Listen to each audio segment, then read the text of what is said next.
CPM-ന്റെ certificate ഒന്നും കോൺഗ്രസിന് ആവശ്യമില്ല. എല്ലാ സമയത്തും തരം കിട്ടിയാൽ പോയിട്ട് മോഡിയുടെ കാല് പിടിച്ചിട്ട് തൊടുന്നേ കേരളത്തിലെ മുഖ്യമന്ത്രിയുടെ പാർട്ടിയുടെ സർട്ടിഫിക്കറ്റ് ഞങ്ങൾക്ക് വേണ്ടല്ല. അതിപ്പോൾ ഇന്നലെയാണ് ആ ചർച്ച വന്നത്. SFIO വീണ വിജയൻ്റെ പേരിൽ തീരുമാനം വന്നപ്പോൾ മലക്കം പറയാൻ പറ്റിയിട്ട് കണ്ടെത്തിയ പുതിയ ഗവേഷണമായിരിക്കും സഖാക്കളുടെ. ഇത് രാഹുൽ ഗാന്ധിക്കെതിരെയും പ്രിയങ്ക ഗാന്ധിക്കെതിരെയും പറയാം.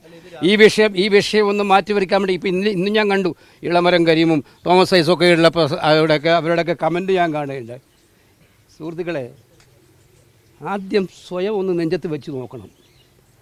മധുരൈ പോയിട്ടെന്നല്ലേ രാധാകൃഷ്ണൻ തിരിച്ചു വന്നത്? നിങ്ങൾ റിപ്പോർട്ട് ചെയ്തിട്ട്, മാധ്യമങ്ങൾ റിപ്പോർട്ട് ചെയ്തിട്ട് CPM ലോക്സഭാ സമ്മേളനത്തിൽ പങ്കെടുക്കുന്നില്ല, വഖഫ് ബില്ലിൽ പങ്കെടുക്കുന്നില്ല എന്നുള്ള റിപ്പോർട്ട് വന്നതിന് ശേഷമാണ് അർജൻറ്റായിട്ട് കോൾ പോയിട്ട് തിരിച്ചു വരാൻ പറഞ്ഞത്. ബില്ലിൽ പങ്കെടുക്കാനുള്ള ഏറ്റവും വലിയ താല്പര്യമായിരുന്നെങ്കിൽ പാർട്ടി കോൺഗ്രസ് ഈ ദിവസങ്ങളായിരുന്നു വെക്കേണ്ടിയിരുന്നത്. സഭ നടക്കുന്നതും ഈ ബില്ല് വരുന്നുണ്ട് കാര്യങ്ങൾ നേരത്തെ പബ്ലിക് ഡൊമൈനിൽ ഉണ്ടായിരുന്നല്ലോ. 2 ദിവസം മാറ്റി വെക്കാമായിരുന്നല്ലോ. ആ പാർട്ടി കോൺഗ്രസിലേക്ക് എല്ലാവർക്കും പോയി മാധ്യമങ്ങളൊക്കെ തന്നെ വിമർശിച്ചപ്പോൾ വന്ന് പങ്കെടുത്ത അവരാണ്. ഞങ്ങൾ ആ ചർച്ചയിൽ 2.5 മണിക്കൂർ സംസാരിച്ചത് കോൺഗ്രസ് അംഗങ്ങൾ മാത്രമാണ്. ലോക്സഭയിൽ ഞങ്ങൾ 10 അംഗങ്ങൾ, ഞാൻ വെല്ലുവിളിക്കുകയാണ് എല്ലാവരെയും, ആ 10 അംഗങ്ങളുടെയും സംസാരം എടുത്ത് നോക്കണം. ഞങ്ങൾ ഈ പാർലമെൻറ്റിൽ BJPയുടെ അജണ്ട പൊളിച്ചെടുക്കാൻ ഞങ്ങൾ നിരത്തിയ വാദമുഖങ്ങൾ പറയണം. നിങ്ങൾ ആരും അത് പറയില്ല. കോൺഗ്രസിന് കൊണ്ടുവന്നിരിക്കുന്ന വളരെ കാര്യമാത്ര പ്രസക്തമായിട്ടുള്ള ഇന്നലെ 4 മണിക്കാണ്, ഇന്ന് പുലർച്ചെ 4 മണിക്കാണ് രാജ്യസഭയിൽ വോട്ടിംഗ് തീർന്നത്. നിങ്ങൾക്ക് എല്ലാവർക്കും അറിയാം ആരോഗ്യപരമായിട്ടുള്ള ഏറ്റവും പ്രശ്നമുള്ള ആളാണ് ശ്രീമതി സോണിയാഗാന്ധി. പുലർച്ചെ 4 മണിക്ക് പോയിട്ടാണ് സോണിയാഗാന്ധി വോട്ട് ചെയ്തത്. രാഹുൽ ഗാന്ധിക്ക് ഇനി CPM നേതാക്കന്മാരുടെ സർട്ടിഫിക്കറ്റ് വേണമല്ലോ ഈ രാജ്യത്തെ BJPക്കെതിരെയും സംഘപരിവാറിനെതിരെയും പോരാടാൻ. 4000 കിലോമീറ്റർ ഈ നാട്ടിലെ ജനങ്ങളെ ഒന്നിച്ചു ചേർത്ത് പിടിക്കാൻ വേണ്ടി കന്യാകുമാരി മുതൽ കാശ്മീർ വരെ വെയിലും മഴയും കൊണ്ട് യാത്ര ചെയ്ത് ഈ നാട്ടിൽ മോഡിക്ക് ഭീഷണി ഉയർത്തിയ രാഹുൽ ഗാന്ധിയെക്കുറിച്ചിട്ടാണ് ഇവർ സർട്ടിഫിക്കറ്റ് ആവശ്യപ്പെട്ടത്. 21 കേസുകൾ BJPക്കെതിരെയും RSSനെതിരെയും പ്രസംഗിച്ചതിൻ്റെ പേരിൽ ഇന്ത്യയിലെ കോടതികളിൽ 21 കേസുകൾ നേരിട്ടുകൊണ്ടിരിക്കുന്ന രാഹുൽ ഗാന്ധിക്കെതിരായിട്ടാണോ ഇവർ പറയാൻ ഉദ്ദേശിക്കുന്നത്? സ്വന്തം അംഗത്വം റദ്ദാക്കിയിട്ട് പാർലമെൻറ്റിൽ ഏത് സഖാവിന് എന്ത് നഷ്ടം ഉണ്ടായിട്ടുണ്ട്? അഡ്ജസ്റ്റ്മെൻ്റ് അല്ലാതെ സ്വന്തം ലോക്സഭാ അംഗത്വം നഷ്ടപ്പെടുത്തിയിട്ട് പോരാട്ട വീര്യം കാണിച്ച നേതാവിനോടാണ് പറയുന്നത്. രാഹുൽ ഇത് ഒന്ന് മനസ്സിലാക്കേണ്ട. വഖഫ് ബില്ല് വന്നപ്പോൾ ഞങ്ങളുടെ അടുത്ത് നിലപാടെന്തായിരുന്നു? ഇൻട്രൊഡക്ഷൻ സമയത്ത് തന്നെ അന്നും ഞാനാണ് പ്രസംഗിച്ചത്. കോൺഗ്രസ് പ്രസിഡന്റ് പ്രസംഗിച്ചു, ലോക്സഭയിലെ പ്രതിപക്ഷ ഉപനേതാവ് പ്രസംഗിച്ചു, ഞാൻ പ്രസംഗിച്ചു. ഞങ്ങളാരും കോൺഗ്രസ് നേതാക്കന്മാരല്ല. ഈ ചർച്ച ബില്ല് വന്നപ്പോൾ തന്നെ രാഹുൽ ഗാന്ധിയാണ് യോഗം വിളിച്ചു കൂട്ടിയത്. ഇന്ത്യ മുന്നണിക്ക് അഖിലേഷ് യാദവിനോട് രാഹുൽ ഗാന്ധി സംസാരിക്കുന്നു, എന്തിനേറെ പറയുന്നു, തൃണമൂൽ കോൺഗ്രസിനോട് സംസാരിക്കുന്നു, എല്ലാവരോടും സംസാരിച്ച് ഇന്ത്യ മുന്നണിയുടെ യോഗം വഖഫ് ബില്ല് വരുന്ന തലേദിവസം വിളിച്ചു കൂട്ടിയത് രാഹുൽ ഗാന്ധിയാണ്. വിളിച്ചുകൂട്ടി ഇന്ത്യ മുന്നണിയുടെ യോഗം വിളിച്ചുകൂട്ടി നമുക്ക് എന്തെങ്കിലും പ്രാദേശികമായ അഭിപ്രായ വ്യത്യാസങ്ങൾ ഉണ്ടെങ്കിലും ഈ ബില്ലിൽ നമ്മൾ ഒറ്റക്കെട്ടായി പോരാടണം. ഈ നാടിൻ്റെ ന്യൂനപക്ഷങ്ങളുടെ അവകാശങ്ങൾ ഒന്നൊന്നായി കവർന്നെടുക്കാൻ വേണ്ടിയിട്ടുള്ള ആദ്യ പടിയാണിത്.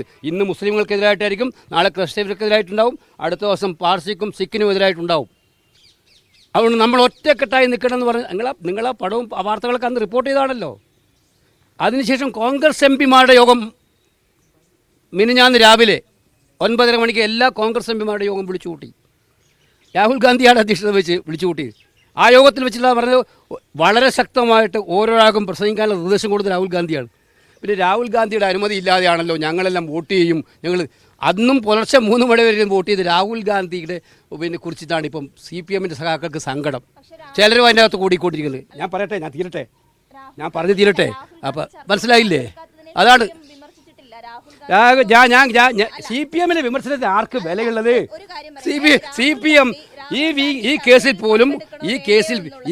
പോലും ഒത്തുകളിച്ചിട്ട് പക്ഷേ പ്രിയങ്ക ഗാന്ധിക്ക് വിപ്പ് നൽകിയിട്ടും എന്തുകൊണ്ട് പങ്കെടുത്തില്ല എന്നുള്ളത് ഒരു ഗുരുതരമായ വീഴ്ചയായിട്ടാണ് ചൂണ്ടിക്കാണിക്കേണ്ടത്. CPMന്റെ സർട്ടിഫിക്കറ്റ് ഒന്നും കോൺഗ്രസിന് ആവശ്യമില്ല. എല്ലാ സമയത്തും തരം കിട്ടിയാൽ പോയിട്ട് മോഡിയുടെ കാല് പിടിച്ചിട്ട് തൊടുന്നേ കേരളത്തിൻ്റെ മുഖ്യമന്ത്രിയുടെ പാർട്ടിയുടെ സർട്ടിഫിക്കറ്റ് ഞങ്ങൾക്ക് വേണ്ട. അപ്പോൾ പേടിച്ച് വീഴുന്ന രംഗങ്ങൾ കേരളം ഒരുപാട് കണ്ടതാണ്.